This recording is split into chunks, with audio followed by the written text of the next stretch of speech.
El Sistema AS presenta los temas y los personajes que son noticia en el Huila y Colombia. Artunduaga pregunta lo que la gente se pregunta.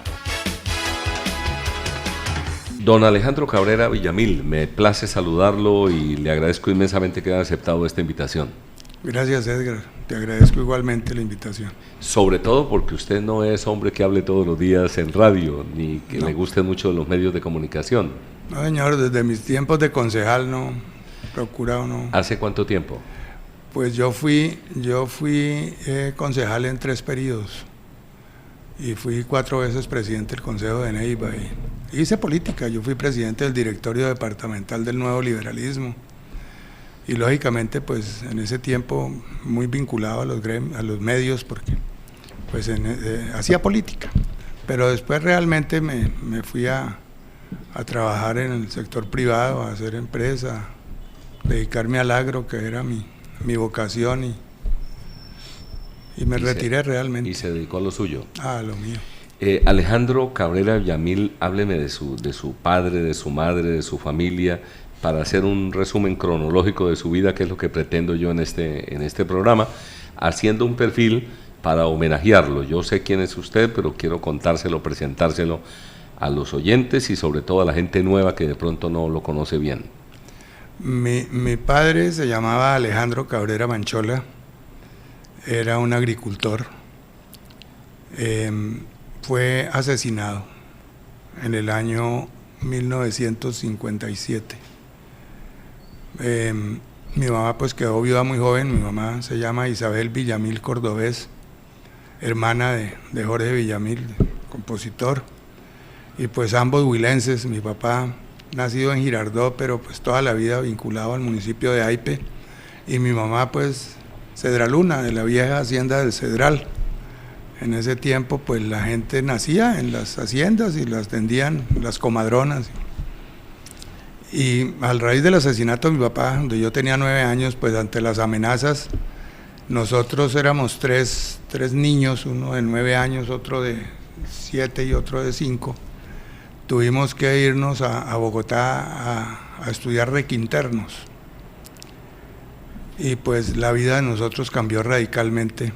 Realmente conocer la orfandad y sentir que ya no tenía un hogar. Volver únicamente cada 6 meses y eso pues con temor a volver a visitar su casa, su hogar, su familia, su misma madre. Pues eso marca, eso deja huella. Y pues toda la vida estudiando en Bogotá, luego pues mis años de universitario. Viví unos años con el maestro Jorge Villamil. Allí más que aprender en la universidad aprendí a tocar guitarra. Entonces pues eso también marcó mi vida. Yo disfruto muchísimo la música, tengo un vínculo grande con mucha gente que hace música y lógicamente pues eso son partes de la vida de uno que luego pues ya me casé muy joven, a los 18 años y a trabajar para ganarme la vida, y entonces ya volví al Huila a trabajar pues en una finca que nos había dejado mi padre con mis hermanos y el menor de los nuestros tenía 17 años cuando murió de leucemia y quedamos pues Carlos y yo y seguimos pues 50 años juntos, toda una vida juntos. En este momento no hemos ni siquiera dividido el pedazo de tierra que nos dejó mi padre. Nosotros, además de hermanos, fuimos unos excelentes amigos, vecinos los últimos 30 años, nuestros hijos crecieron juntos en el mismo condominio. Entonces pues fuimos muy cercanos, muy ligados, no solamente por la actividad, sino por ese cariño filial y además por la gran amistad que tuvimos siempre. ¿Quién mató a su padre? Pues eso fue un conjuro. En ese tiempo era el fin de la violencia aquella que había azotado al norte del Huila, donde estaban los tales limpios y los comunes, y entonces mariachi, charro negro, y empezaban a verse ya lo que llamaban los comunes, pues fueron los que después derivaron en las FARC. Y cuando se presentó la amnistía, quedaron un poco de bandas de esas sueltas haciendo abigeato y lógicamente iban a robar a todas las fincas, y a mi papá le quitaron un ganado y él fue, lo recuperó, y unas personas que estaban vinculadas, que inclusive después hicieron política, lo mandaron a asesinar. Mandaron un niño de 14 años que lógicamente jamás creyó, sí, parecía inofensivo, sí. Y fue y le dijo que sus papás habían sido asesinados en Praga y que por favor lo dejara quedarse ahí y le diera trabajo, y mi papá pues accedió, y apenas mi papá asesino volteó la espalda, lo asesinó. Y cuando mi papá cayó, le quitó una pistola que él portaba y con esa misma le voló los sesos, le pegó un tiro en parietal. Así terminó. Hábleme de su señora madre. Mi mamá pues quedó viuda muy joven, a los 33 años, era una ama de casa. Mi papá pues era ya ganadero, él iba con Rafael Azuero, que era su primo, Rafael Azuero Manchola, con Aurelio Ferro. Ellos iban a los Estados Unidos y traían aviones con ganado, y entonces vendían los famosos toretes y los reproductores, y él ya era una persona vinculada. Él fue toda la vida un hombre muy trabajador, un emprendedor, y mi mamá pues quedó acá. Nosotros tuvimos que irnos por las amenazas, y ella quedó pues mirando eso y tratando pues de que no se acabara lo poco que él había dejado, y que nosotros pudiéramos tener pues en Bogotá una educación digna. Y pues después ella pues lógicamente no estaba preparada para eso, terminó muy mal económicamente, y después, muerto mi abuelo Jorge Villamil, le tocó un pedacito de tierra muy pequeño en lo que era la famosa hacienda del Cedral, y allá después ella sembró un café, y ya después vino, ya nosotros nos hicimos cargo de todo, y ella vino ya a morir aquí a Neiva, y terminó sus días víctima del enfisema pulmonar.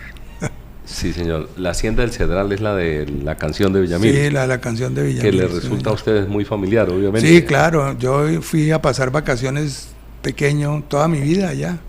Nos íbamos en noviembre, diciembre, y con Jorge. Y cuando Jorge, en medio de su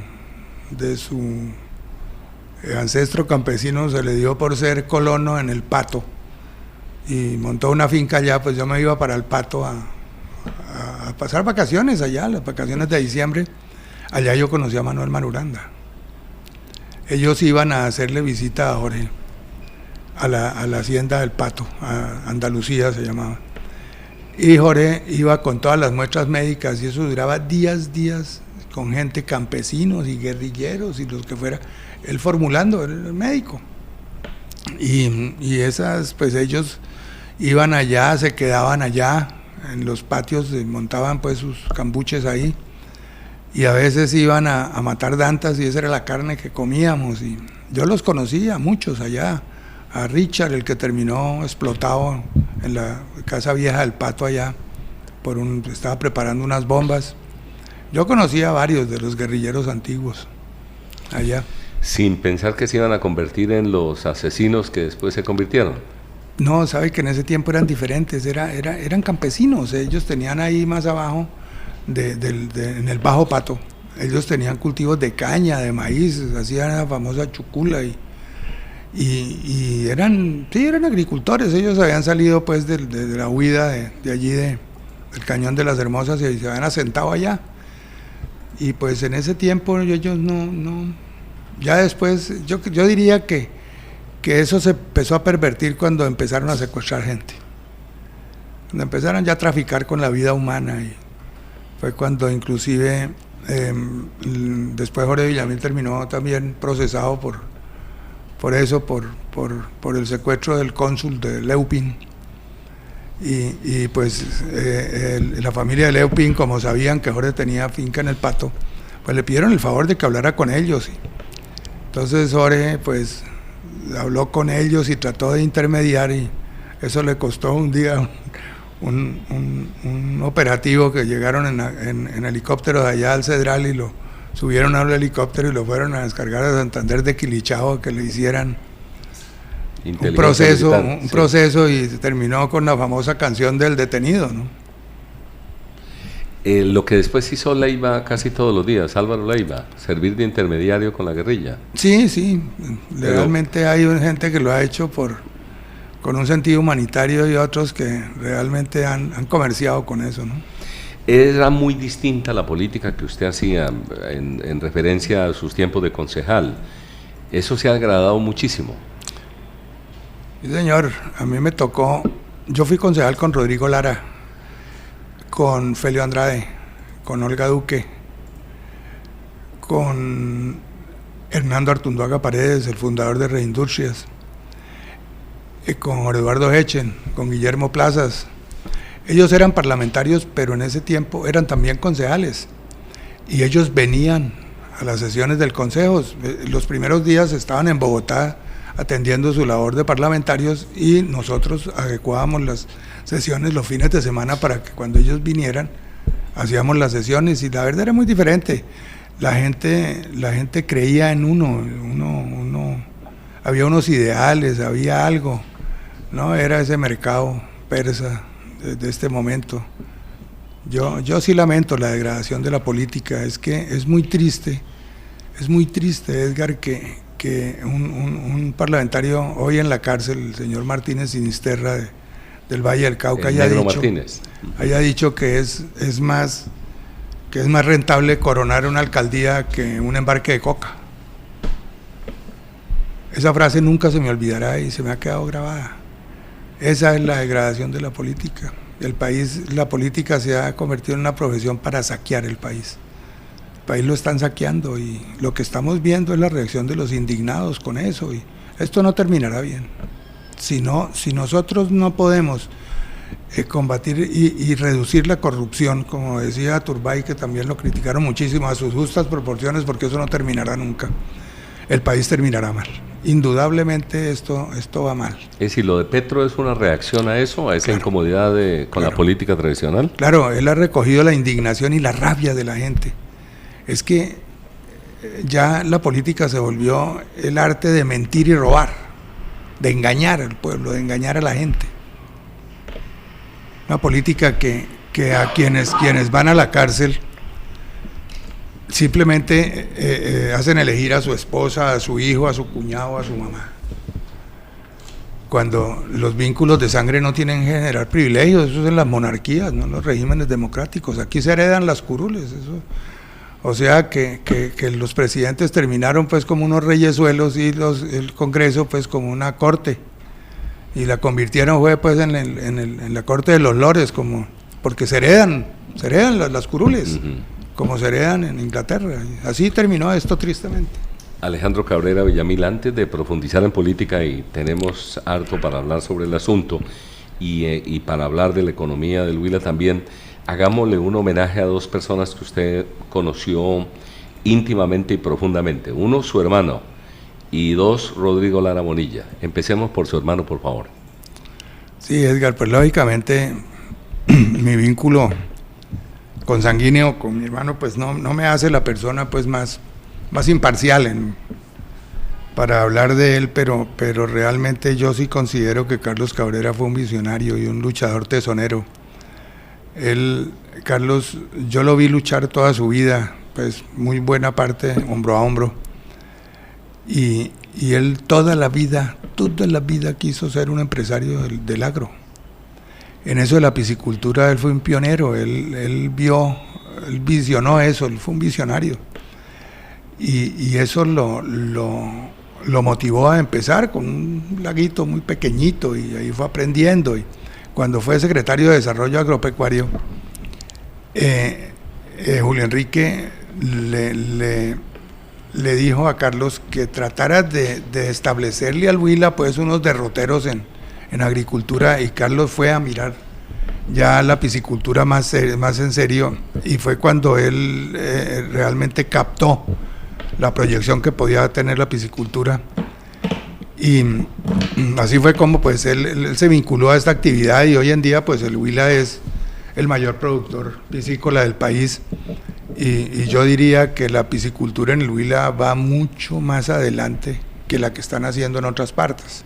Realmente aquí ya hay empresarios afinados. Es que la piscicultura no es fácil. No es fácil porque son seres vivos y son susceptibles a muchas enfermedades, a muchas cosas. Y aquí la gente ha avanzado muchísimo. Muchísimo. Realmente, por ejemplo, al desarrollo piscícola de mi hermano viene gente de todas las universidades del país, incluidos gente de la costa, de la Nacional, de la Tecnológica de Pereira, de todas las universidades, a ver el desarrollo piscícola, a ver la planta de proceso, a ver los laboratorios, porque ya hay un laboratorio donde se analiza semanalmente el estado de las aguas, de todos los estanques y el estado biológico de los peces. Y también se producen microorganismos que son los que tratan de mejorarle las aguas a los pescados, que son los mismos microorganismos que se procesan en las lagunas de oxidación de las grandes ciudades y que vuelven el agua realmente otra vez potable, ¿no? Entonces eso tiene unas implicaciones no solamente en la producción en sí de los pescados, sino en el desarrollo medioambiental, porque pues no puede uno ir a envenenar pues los ríos tampoco con producto de las aguas hervidas de los lagos.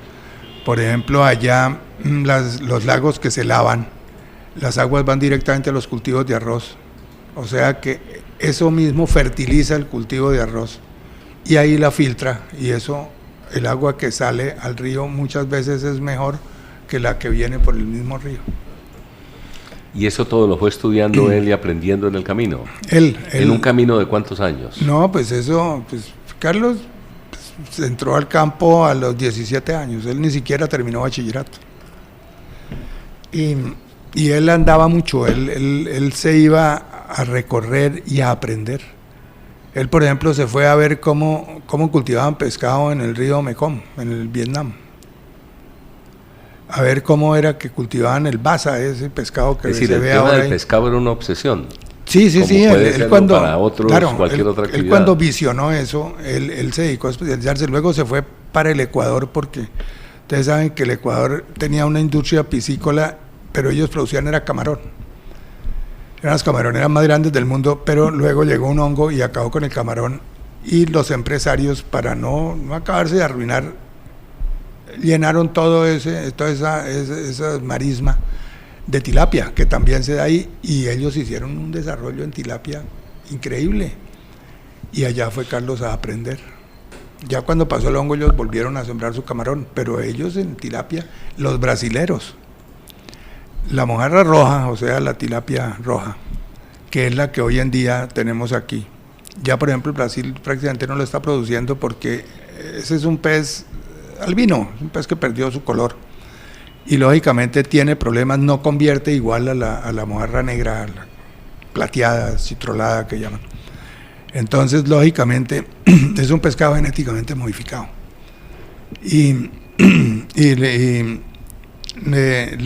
esto pues cuando la gente entienda que la mojarra plateada convierte mucho más y se puede vender mucho más barata, pues lógicamente empezará a comer y a procesar eso. Las proteínas son el animal que mejor convierte es el pez, luego viene el pollo, luego ya el cerdo y de último el ganado, el bovino. Entonces el desarrollo piscícola irá porque la vaca realmente como productora de carne es desastroso, además contamina, produce efecto invernadero, tiene una serie de implicaciones, ¿no? Entonces yo diría que la piscicultura, además la misma sanidad de la carne del pescado, a la larga el mundo terminará comiendo muchísimo más pescado que carnes rojas o carnes blancas, el mismo pollo y el... Entonces él tenía eso claro y él sabía que su futuro era ese, ¿no? Pero pues también en el ganado bovino, allá Carlos producía embriones, allá todo el ganado de leche y el ganado estabulado, todo es inseminado. Allá hay un doctor en reproducción animal que trabaja hoy en día en la empresa con nosotros. Carlos fue un gran empresario, pero hay otra cosa para destacar de Carlos y fue su carácter indomable frente a la corrupción, frente a la politiquería, y en eso yo le escuché varias veces mucha resiedumbre, la misma que le he escuchado a usted también. ¿Cuál era la posición de Carlos que usted comparte, porque compartieron casi todo, en relación con ese proceso que está viviendo el país o ha vivido el país? Pues Edgar, Carlos fue secretario de Desarrollo Agropecuario, fue alcalde de AIP, fue concejal de AIP, y realmente nosotros aprendimos que la vida era luchando, no medrándole al erario ni enriqueciéndonos robando. Es que luchar no es por vanagloriarnos ni nada, pero toda la vida nos levantamos entre 3:30 y 4 de la mañana. Carlos hasta un mes antes de morir se levantaba y nos encontrábamos en la puerta del condominio los dos saliendo al trabajo. A las 4 de la mañana a veces hablábamos en la puerta del condominio a esa hora. Es que luchar y ser independiente, eso es bien difícil y es duro y implica una disciplina muy grande y una constancia. Y Carlos siempre creyó que había que hacer empresa, que había que luchar y que no era esperando a que le dieran a uno. O sea, nosotros nunca hemos tenido un contrato del Estado, ni un subsidio, nada. Todo hemos tratado de hacerlo en base a la lucha, pero pues hay otras personas que piensan diferente y lógicamente pues yo respeto su manera de pensar, así no la comparta. Ahora, en cuanto a la corrupción, en eso sí no puede uno transigir, eso no hay medio corruptos, no, el que es corrupto, eso no es medio corrupto, que hay unos más corruptos que otros, pero de todas maneras son corruptos. ¿Corruptos poquitos o por sí, poquito? Sí, o roba pero hace. Sí. Eso es muy... ese es el mejor eslogan de campaña, sí. Además exitosísimo ese eslogan, porque coronan. Sí. El que grita en una plaza, robo pero hago, ese sale electo, eso sí, aquí está comprobado. Sí, y por eso muchos le perdonan la corrupción a algunos personajes, alcaldes o gobernadores. Dicen, bueno, pero robó, pero hizo algo, hizo una avenida, hizo un puente. A lo mejor ese puente y esa avenida sirvió para robar más. Sí, claro, no, empiezan robándose por ahí el cemento de un puente y terminan robándose la comida de los niños y matándolos de hambre, no es que la cosa es bien grave. ¿Usted está al frente ahora de los negocios de la familia?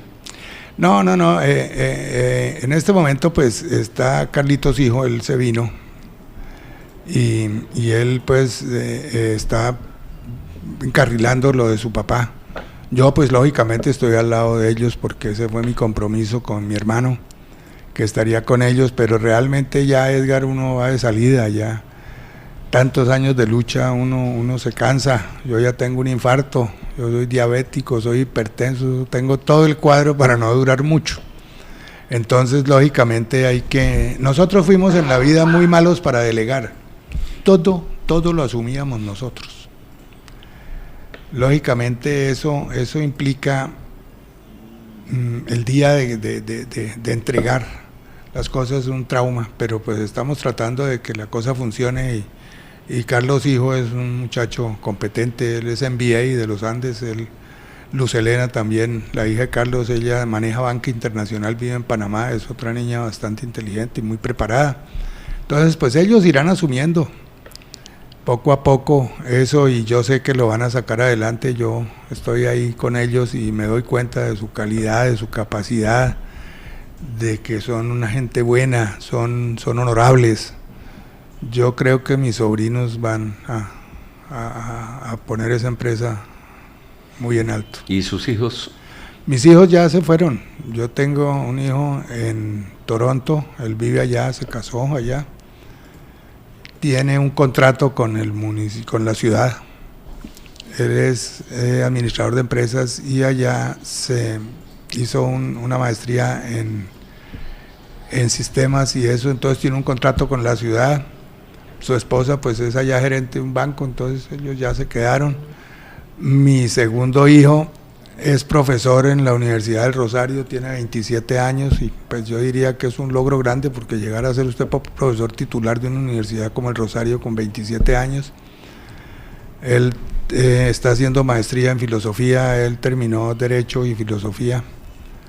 El Derecho yo diría que lo abandonó, me dijo que para ganar litigios no había que saber derecho, sino tener una abultada chequera para corromper pues el proceso y pues con mucho dolor, porque yo se lo dije, dijo que no quería ser abogado.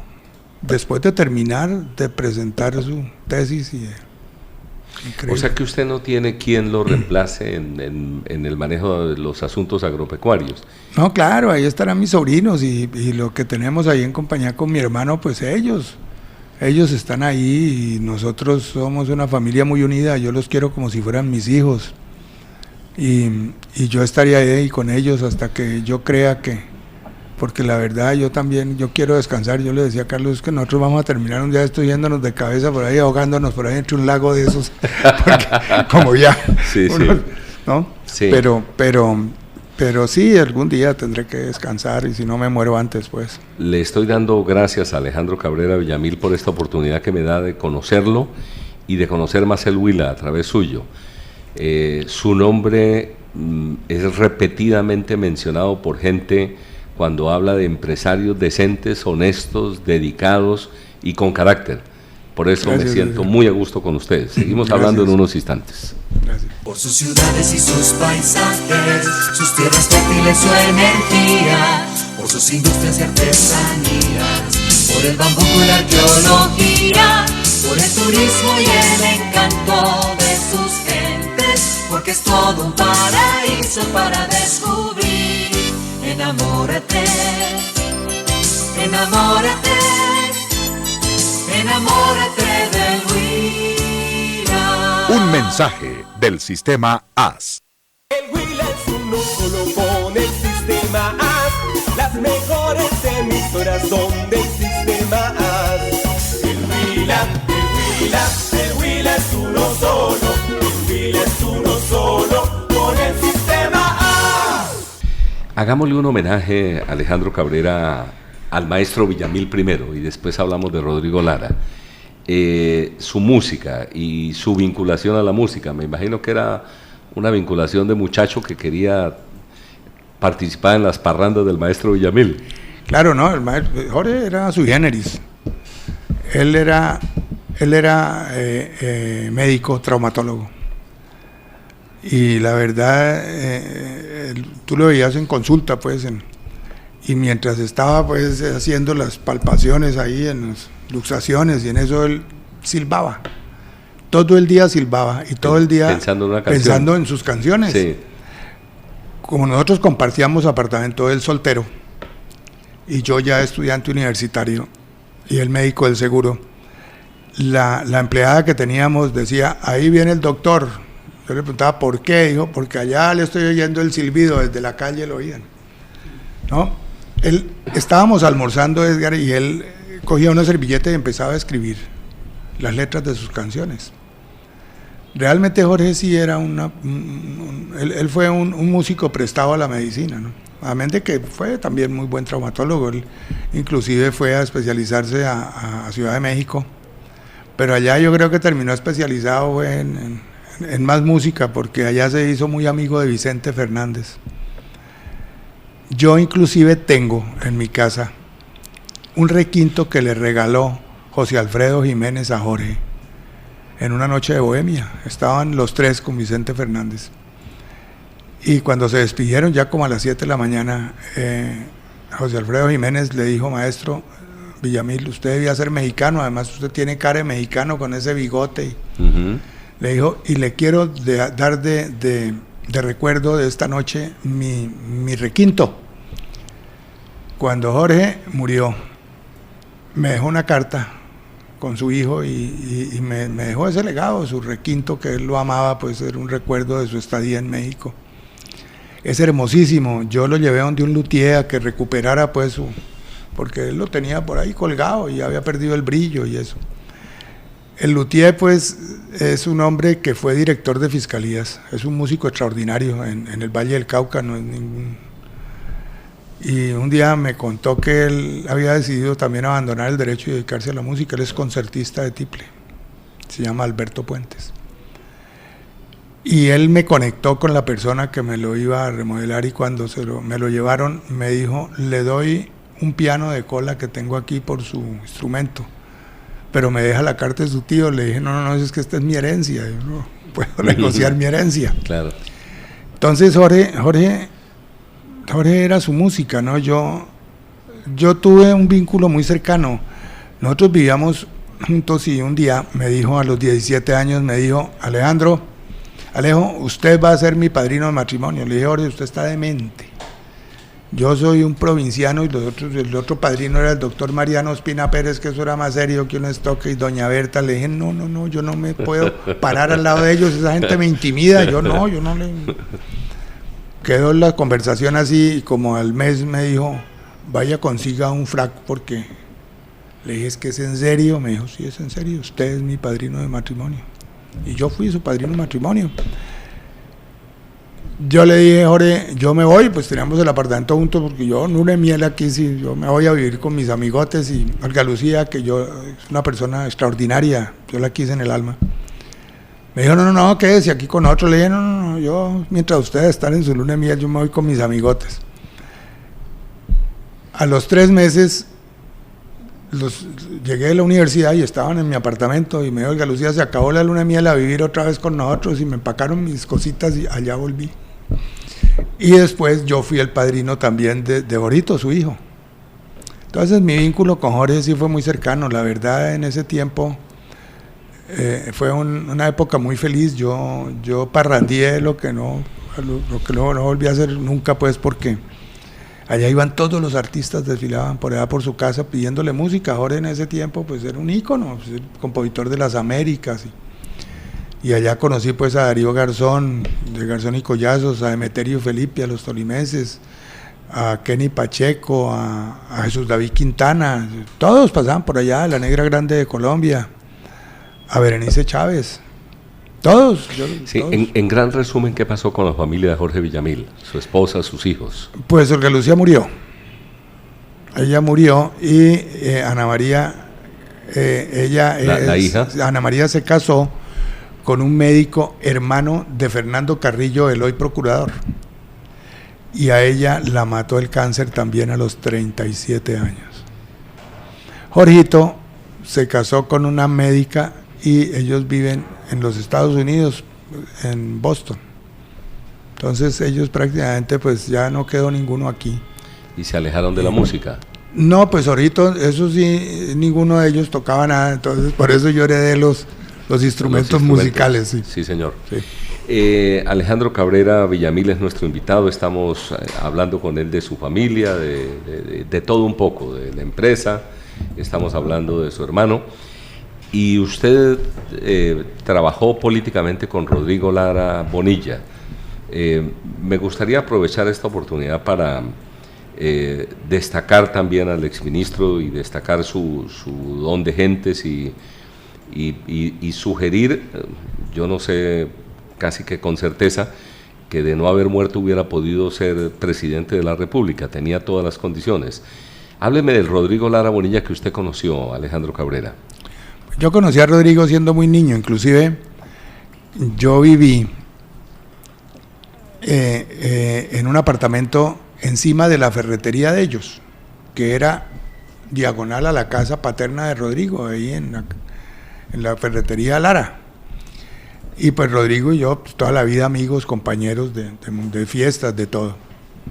Y con el paso del tiempo, un día me lo encontré y me dijo: Alejo, ¿por qué no me ayuda políticamente? Mire, yo aquí la tenaza godoplacista de la que él hablaba, eso quiere. Helio y de Plazas. Sí, de Plazas, dice, ellos quieren que yo me ahogue y Turbay tampoco me puede ver, entonces pues si no me ayudan los amigos simplemente me hundo. Entonces una serie de personas que no estábamos vinculados a la política, inclusive mi hermano, y otro poco de amigos que no éramos políticos ni nada, entramos a colaborarle y ayudarle, y íbamos por ahí esporádicamente a su directorio, y un día me propuso que hiciera parte de su lista al Consejo de Neiva. Yo le dije, no, Rodrigo, yo no soy político. Me dijo, no, es que usted va a ser mi suplente. Pues yo no vendré muy pocas veces. En ese entonces los suplentes sí entraban y eran claro, efectivos. Claro, porque él después de eso, pues prácticamente fue a 2 o 3 sesiones y ya yo asumí la curul. Y pues ya después empecé a ser parte ya como principal de las listas, inclusive en una de esas listas nosotros sacamos 5 concejales, sacamos más votos que el Partido Liberal. Fuimos el grupo mayoritario, por eso había alcaldes nuestros como Antonio Medina, como Leonardo Hunda. Y ya lógicamente pues después asumí la presidencia del directorio departamental del Nuevo Liberalismo. Él me vinculó con Luis Carlos Galán, con quien también tuve muy buena amistad, fui muy cercano. Y salíamos a iras todos, ¿no? Rodrigo realmente era una persona extraordinaria. Yo diría que Rodrigo era de esas personas con un carisma impresionante. Impresionante, Edgar. Rodrigo le daba lo mismo sentarse encima de una paca de cerveza, pues a echar cuentos y a hablar paja y a burlarse de la gente, porque él era un experto burlándose de la gente y poniendo apodos, ¿no? Eso era, ¿no? Satanás le puso a López. Sí, a López Satanás, sí. no, y se burlaba de todo el mundo. Él era pato de taurino, él era feliz en el taurino. Ya siendo ministro, un día me dijo, vámonos para el taurino, y entonces los escoltas eso me suplicaban, me decían, ay, de por Dios, no, allá no hay ni paredes, eso es todo escueto, allá nos matan. Entonces Lara les dijo, mire, en la única parte que a mí no me matan es en Neiva. Feliz estaba en ese taurino, claro, él ya vivía con esa tensión, él sabía que lo querían matar, y él vivía ya muy tenso, uno lo veía ya muy estresado. Pero ese día yo diría que fue uno de los días más felices de su vida, eso, hasta el embolador, con todo el mundo, eso.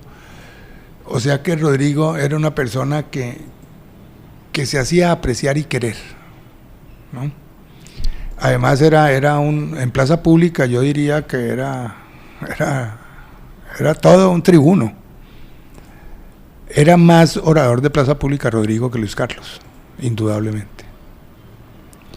Y además era muy estudioso, yo le oí conferencias profundas, él era profesor universitario. Rodrigo era una persona que, lo que tú dices es cierto, él hubiera sido presidente de la República, yo no tengo ninguna duda de que eso hubiera sido así.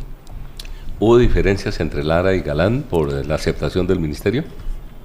No, yo diría que en ese momento no.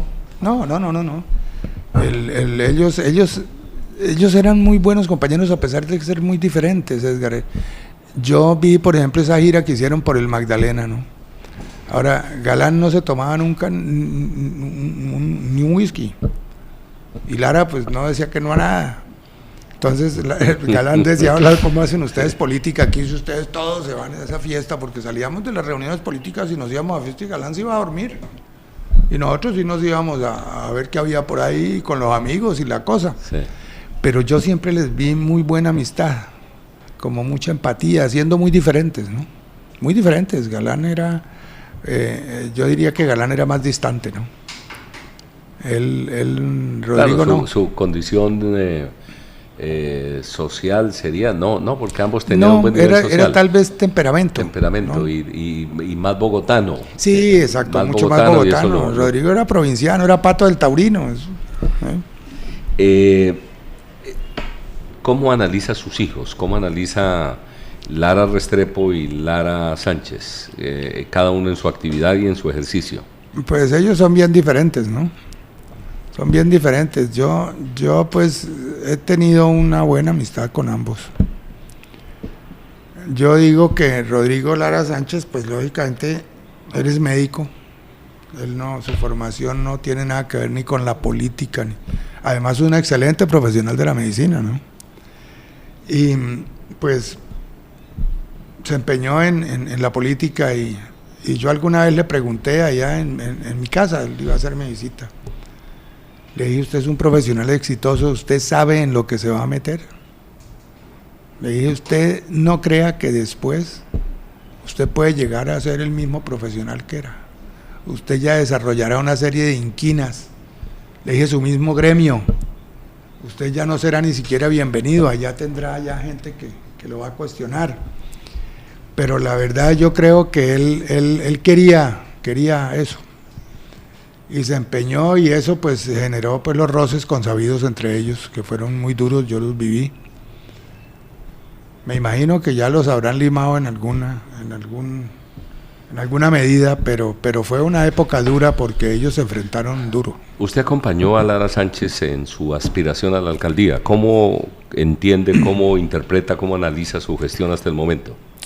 Pues yo diría que en muchas cosas la ciudad ha mejorado. La contratación es mucho más transparente ahora, eso es indudable. Es que en Neiva hubo un momento en que, virgen, aquí no valía la pena ni ir a una licitación. Eso ha mejorado indudablemente.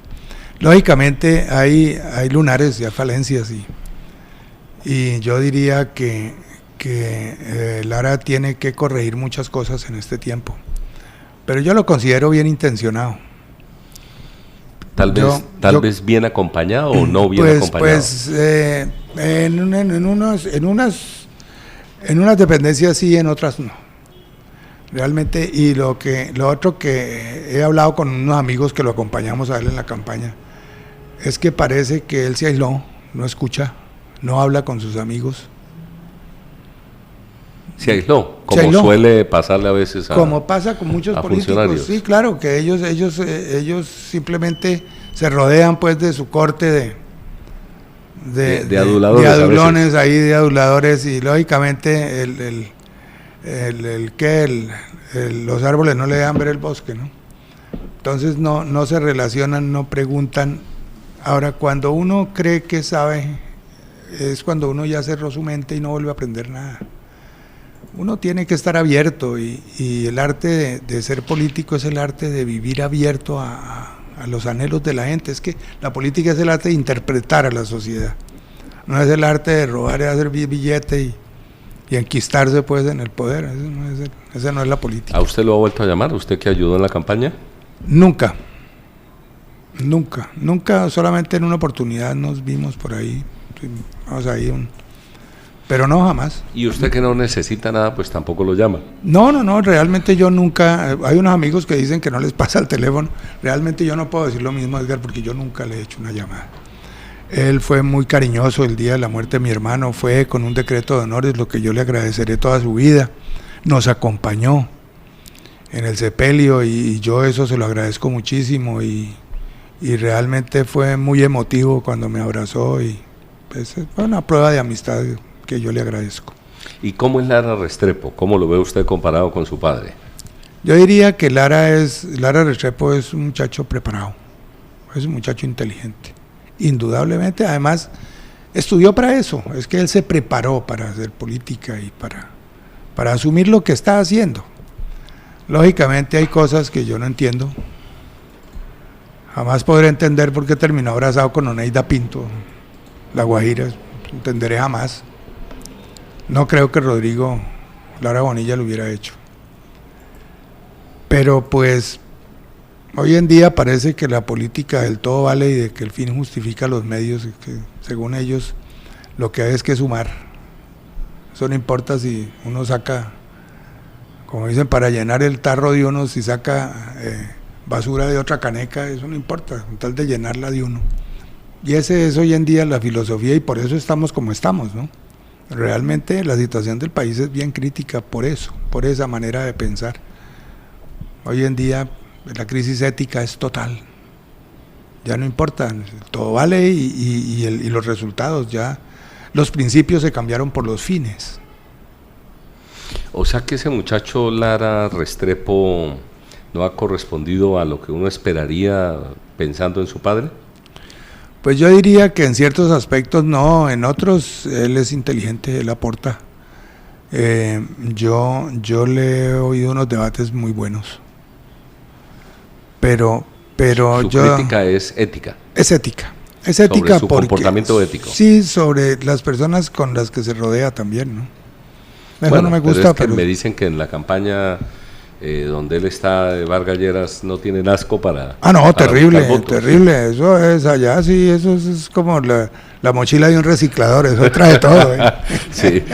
Oiga, Alejandro Cabrera, ¿usted está con quién a la presidencia de la República? Yo le voy a votar a Fajardo. A Fajardo. Fajardo. Y este departamento es uribista, ¿y usted por qué con Fajardo? ¿O ha estado alguna vez con Uribe o no? No, vea, ¿no? Edgar, yo tengo mis propias creencias políticas. Por ejemplo, yo al Senado le voto a Enrique Robledo. Entonces, porque yo creo que ese tipo de personas las necesita el Congreso de la República. Yo diría que senadores como Robledo son indispensables en una democracia. Es un hombre serio, debates documentados, no es un demagogo, es un hombre, ¿sí? Entonces, por eso yo pues estoy con Fajardo. Además, a mí no me gustan los extremos, los mesiánicos les tengo pavor. Todo el que sea mesiánico, porque es que los mesiánicos son de izquierda y de derecha, y todos terminan en lo mismo. Y todos tienen el mismo método. Ellos lo primero que hacen si llegan al poder es construirse una constitución como un chalequito a la medida de ellos, perpetuarse en el poder, destruir la oposición, y terminan destruyendo la democracia y destruyendo el país, tipo Venezuela. Llámese Duque o llámese Petro. Sean de derecha o de izquierda, es que los mesiánicos son de cualquier bando y son igualmente peligrosos. Y además no tienen escrúpulos. Lo primero que hace un mesiánico es destrozar la oposición. El día que un país no tenga oposición, ese día se acabó la democracia, ese día es la dictadura, como lo es en Cuba, como lo es en Venezuela. Pues esas elecciones son una farsa, y ellos hacen elecciones, ¿no? Porque ellos quieren posar de demócratas. Es una farsa. Entonces yo siempre he creído que democracia fuerte es la que tiene oposición fuerte. ¿Qué piensa de Duque, de Iván Duque? Pues yo creo que Iván Duque, él es un muchacho inteligente, él se ha defendido. Es que en los debates yo veo que todos, pues lógicamente cuando uno va ganando, pues todos quieren enfrentarlo y todos quieren gastarlo en el proceso. Y yo diría que él se ha defendido, indudablemente. Si él no tuviera el coraje que tiene ya lo hubieran vuelto ya ropa lo de habían trabajo. despedazado, ¿sí? Y no han podido. La verdad le han hecho gavilla. Eso es otra cosa que yo detesto, son las gavillas. A mí la gente gavillera me parece el colmo de la cobardía, recurrir a la gavilla. Y le han hecho gavilla y eso se lo valoro pero también hay cosas que no me gustan. Por ejemplo, El Padrino. Sí, también, y muchas cosas en el talante, ¿no? El talante de las personas dice mucho de lo que será su gobierno. ¿Y qué piensa de Vargas Lleras? Pues yo diría que Vargas Lleras él se ha preparado para eso, para gobernar y eso. Pero ese desastre ético a mí me mata. Es que yo digo que este periodo es el último periodo que tiene la derecha para gobernar, Edgar. Si no se frena la corrupción, si se siguen saqueando el país, llegará un outsider, llegará un extremista, cabalgando en la indignación y en el rechazo de la gente, del pueblo, por la clase política tradicional. Así llegan los populistas, cabalgando en el desprestigio de la clase política tradicional. Así han llegado todos en Latinoamérica. Lo triste de Colombia es que a nosotros todo nos llega tarde hasta eso, porque ya muchos países están saliendo de los populistas y nosotros estamos trayéndolos hasta ahora, sí. Nos llega tarde hasta eso. Cuando habla de populismo, ¿habla de Petro? Sí, de todo el que haga populismo, y el populismo de derecha, es que ahí también lo hay, ¿no? Eso sí. ¿Qué piensa usted de Petro y la posibilidad de que gobierne este país? No, yo creo que Petro está recogiendo la indignación de la gente. Pero ¿puede tener opciones presidenciales en este periodo? Yo creo que no, porque eso en la segunda vuelta la derecha se une, eso sí, todo se une, porque la verdad Petro es una incógnita. y la desconfianza de la gente con él, eso se palpa, ¿sí? Porque es que uno no es hijo de la paja que hable, sino de los actos de su vida, y su pasado pues no es tan claro como pretende, ¿sí? Entonces pues por más que uno trate de rodear de hacer un discurso florido, los actos de su vida hablan de uno. Y la verdad, ese pasado de él pues no está claro. ¿Usted es consciente de que a 8 días de las elecciones o 10, Fajardo no tiene en las posibilidades la mayor opción? Pues tristemente los extremos lo dejaron en el centro y lo aplastaron. Lo están tratando de aplastar. ¿O es la tibieza de Fajardo la que no hizo que saliera adelante?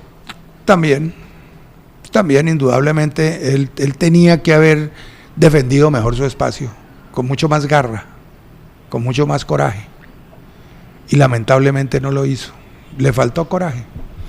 Alejandro Cabrera Villamil, ¿qué piensa del huilense de hoy? ¿Cómo nos definimos? No, pues los huilenses somos un pueblo, yo diría que ante todo, primero que todo conformista, ¿no? Aquí todos la queremos fácil. Yo una vez dije que el problema con algunos paisanos es que no nacían como todos los cristianos con un pan debajo del brazo, sino con un par de rodilleras. Aquí somos obsecuentes, somos tolerantes. Es que eso de ser el tercer departamento más corrupto del país, como lo publicó El Tiempo. Y nadie dice nada aquí, nadie, como si no existiera nada.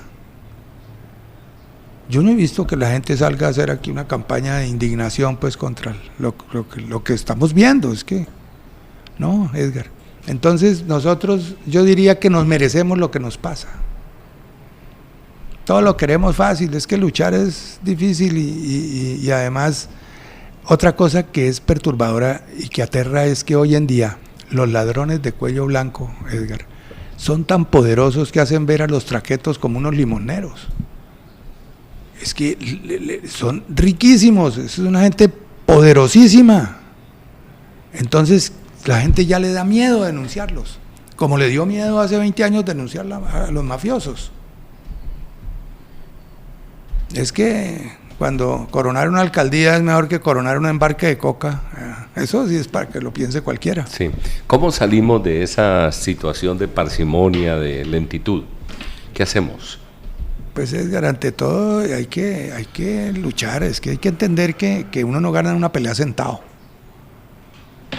Aquí tenemos que darle un vuelco a eso. Esto no podemos dejar que este departamento se lo disputen pues unas famiempresas electorales ahí que han establecido pues un régimen monárquico, porque es que los vínculos de sangre no generan privilegios sino en las monarquías. Eso allá sí el príncipe es el hijo del rey, pero aquí estamos así, en poder de unas famiempresas electorales que consideran que esto es una finca, y entonces pues eso yo se lo heredo a mi hermanito o a mi hermanita o a mi hijo o a mi esto, y si nosotros lo toleramos pues no lo merecemos. Es que el pueblo tiene los dirigentes que se merece, y si nosotros toleramos eso y no somos capaces de dar, si la nueva generación que viene detrás nuestro, porque lamentablemente en eso pues como dicen nos incluimos usted y yo, nosotros vamos a dejarle a los hijos un país peor del que encontramos, más degradado, indudablemente.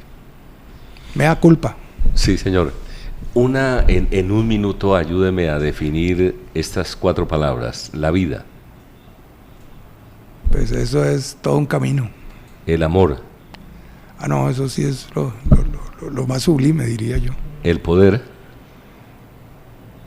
Corrompe y ¿qué hay? Engolosina. Y la muerte. Pues eso yo diría que es una necesidad, es que la única manera de descansar yo diría que es muriéndose. Alejandro Cabrera Villamil, muchísimas gracias, un honor estar con usted.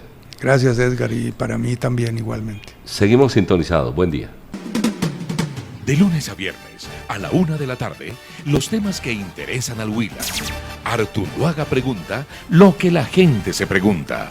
1 de la tarde, en la W 104.3 y las emisoras del Sistema AS.